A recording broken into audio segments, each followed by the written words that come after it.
ಪತ್ನಿ ಇದ್ದರೂ ಪರಸ್ತ್ರೀಯನ್ನು ಗಂಡ ಮೋಹಿಸುವುದು ಯಾಕೆ ಗೊತ್ತಾ? ಚಾಣಕ್ಯ ಹೇಳಿದ 5 ಕಾರಣಗಳು ಇಲ್ಲಿದೆ. ಸಾಮಾನ್ಯ ಸಿದ್ಧಾಂತವು ಆಕರ್ಷಣೆಯು ಮನುಷ್ಯನ ಆಂತರಿಕ ಸ್ವಭಾವ ಎಂದು ಹೇಳುತ್ತದೆ.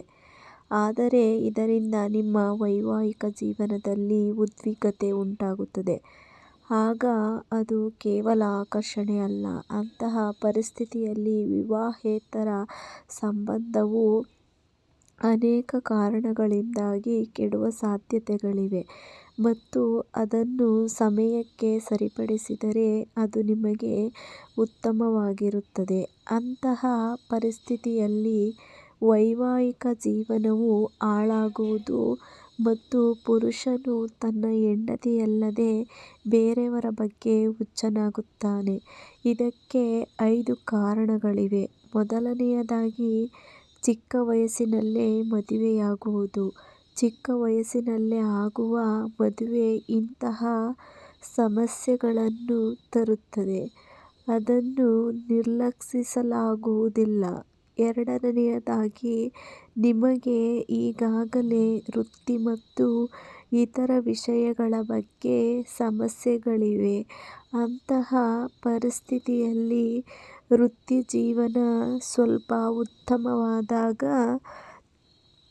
ಜನರು ತಾವು ಸಾಧಿಸಬೇಕಾದ ಅನೇಕ ವಿಷಯಗಳನ್ನು ಬಿಟ್ಟುಬಿಟ್ಟಿದ್ದಾರೆ ಎಂದು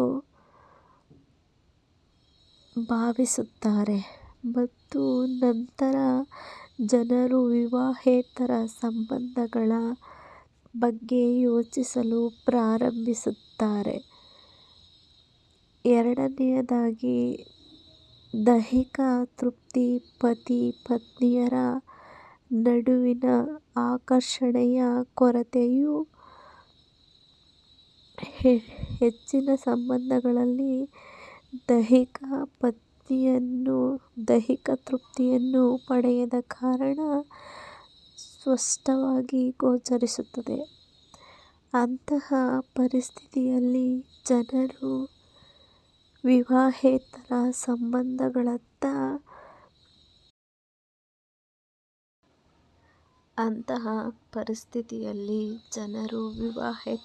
ಸಂಬಂಧಗಳತ್ತ ಸಾಗಲು ಇದು ಮುಖ್ಯ ಕಾರಣವಾಗಿದೆ.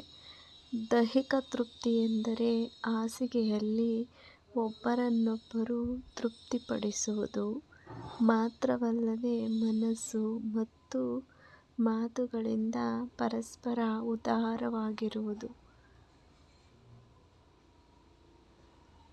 ಮೂರನೆಯದು, ಸಂಬಂಧಗಳಲ್ಲಿ ನಂಬಿಕೆಯ ಕೊರತೆ.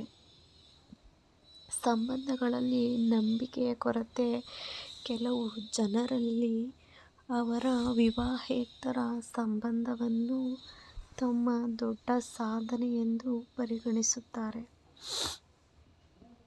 ಅಂತಹ ಪರಿಸ್ಥಿತಿಯಲ್ಲಿ ಸಂಗಾತಿಯ ಪರಸ್ಪರ ಸಮರ್ಪಣೆ ಮತ್ತು ಯಶಸ್ವಿ ಲೈಂಗಿಕ ಜೀವನ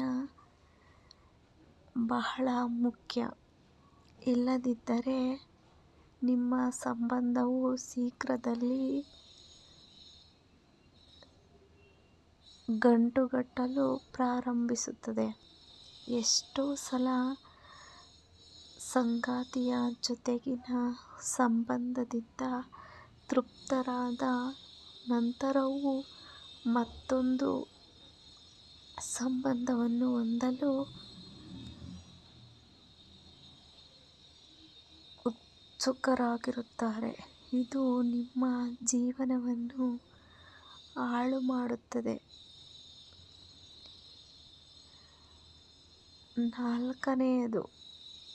ನಾಲ್ಕನೆಯದು, ನಿಮ್ಮ ಜೀವನ ಸಂಗಾತಿಯನ್ನು ನೀವು ಅತ್ಯಂತ ಸುಂದರ ಎಂದು ಪರಿಗಣಿಸುತ್ತೀರಿ ಎಂದಾದರೆ ಅವನನ್ನು ನೋಡಿಕೊಳ್ಳಿ. ಇಲ್ಲದಿದ್ದರೆ ನೀವು ಇತರರ ಮತ್ತು ನಿಮ್ಮ ಜೀವನ ಸಂಗಾತಿಯ ಸೌಂದರ್ಯವಾಗಿಲ್ಲ ಎಂದು ನೋಡಿದರೆ ಅದು ನಿಮ್ಮ ಜೀವನ ಮತ್ತು ವೈವಾಹಿಕ ಜೀವನದಲ್ಲಿ ಸಮಸ್ಯೆಗಳನ್ನು ತರುತ್ತದೆ. ನಿಮ್ಮ ಸಂಗಾತಿಯ ಎಲ್ಲ ಗುಣಗಳು ಮತ್ತು ನ್ಯೂನತೆಯನ್ನು ನೀವು ನೋಡಲು ಪ್ರಾರಂಭಿಸಿದಾಗ ನಿಮ್ಮ